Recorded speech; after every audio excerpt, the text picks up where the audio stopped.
Hello, I'm Jake. I'm Rich. And I'm Tris. And welcome to LOLOUT. Welcome back to The Good, The Bad, The Review, and in today's firing line is The Ship.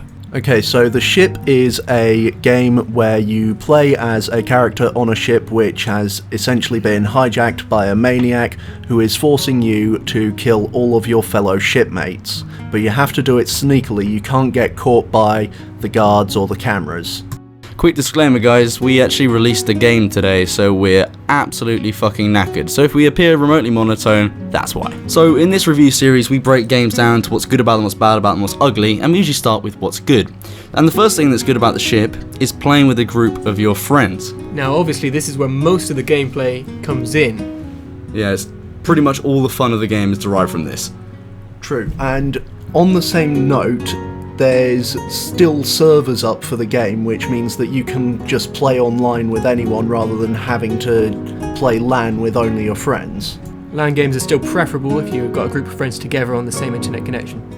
Now, there are many different game modes you can play with your friends in The Ship, and the most unique and interesting of these is Hunt. In Hunt, you are given a target. You are also assigned to someone else as a target.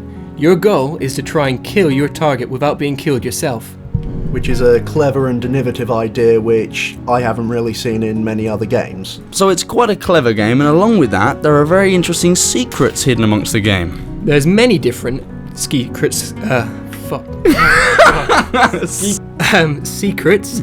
It adds a lot to the game. There's many different secrets on different maps especially, and it's really fun when you can sneak up on your friend because you know something they don't. And there's a nice little chest with extra loot in them, so you can just sneak up and give a nice little spray in the back with a Tommy gun. It's always a good feeling. There's quite a few maps which provides a nice amount of variety, and they complement the atmosphere of the game very nicely. Okay. There's lots of different weapons in the game, and it adds a load of variety, which is really fun. Some really unique ones as well, such as the wallet bomb. Really fun to blow your friends up when they're not expecting it, or maybe to whip out the good old syringe and poison them and watch them flee for their lives. There's even umbrellas. You can just umbrella a friend to death if you want to. Overall, the game's very witty. The text, little, remarks people make, and it's just quite funny, isn't it? Yeah, and you get to play as world leaders who were contemporaries of back then, so there's Kim Jong-il. That's how old this game is. Kim Jong-il was not Kim Jong-dead. When you get beaten to death by George Bush with a golf club, it brings a whole new meaning to, now watch this drive.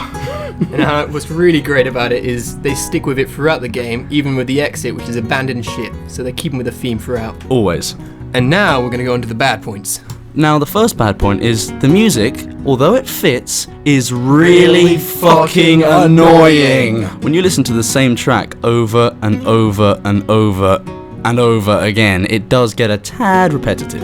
Another big point is the needs system. Now that means that your player needs to eat, needs to sleep, needs to go to the toilet, etc, etc. Now, we would have put this under the ugly, except there is a way to disable them, but that's not in the options, it's a cheat. Having an average game time of about, 20 minutes is it? Max, really? Probably. And having to fucking go to a bar, order food and shit it's not really on, is it?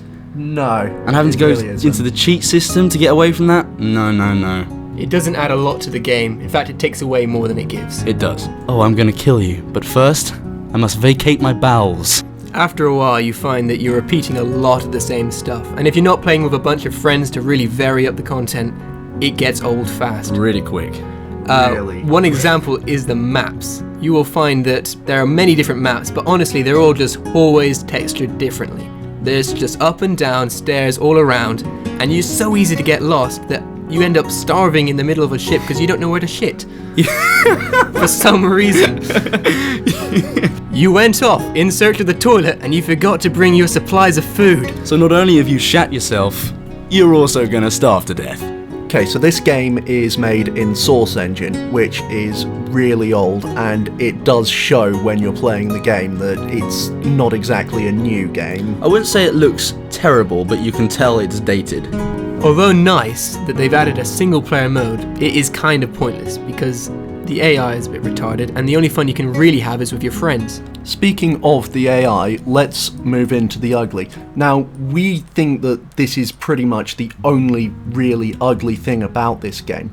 The AI are so fucking dumb. Hopefully we're going to be including a clip right now where you can see an example of the AI being absolutely stupid. There's nothing more suspicious than when you're having a nice meal inside the dining area of the ship, and a guy walks up with a freaking cleaver aimed at your face and stares at you for 5 seconds. Bit of a giveaway. Even worse, you weren't even his fucking target! Playing this game against the AI is literally more pointless than watching paint dry. It's so easy to see exactly what their motives are, exactly what they're planning, and it does take a lot of the immersion out of the game. And the worst bit of all is that they can't walk through a fucking door. They can kill you with a machete, but when it comes to doors, Besides the doors, they stand in front of you wherever you're about to walk to make sure that you just get stuck because you can't move through them or around them, and you have the right click to shove them out the way. By that time they've moved out the way. Yeah. You get stuck so much in this game or shoved around by some random fucking AI while you're trying to root through a fucking wardrobe to steal a knife or some shit, and they're just pushing you slowly further and further away from it, and you don't know where you're gonna end up.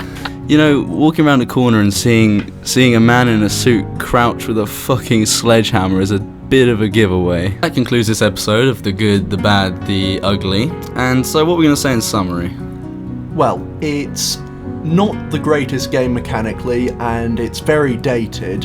However, it's just so much fucking fun to play with a group of friends. With a good group of mates, you're going to have a laugh in this game. It doesn't matter how buggy the AI is because you can just have a laugh at that. Yeah, don't even bother with a single player version. Just don't. Just go straight up for a LAN or an online server and get a group of mates who are willing to play with you and play that game. If you've got no mates, you're not going to have no fun with this, is what we're saying. But overall, we do have to give this game a good. Yeah? Yeah. Yeah. Thanks for watching, guys. See you next time.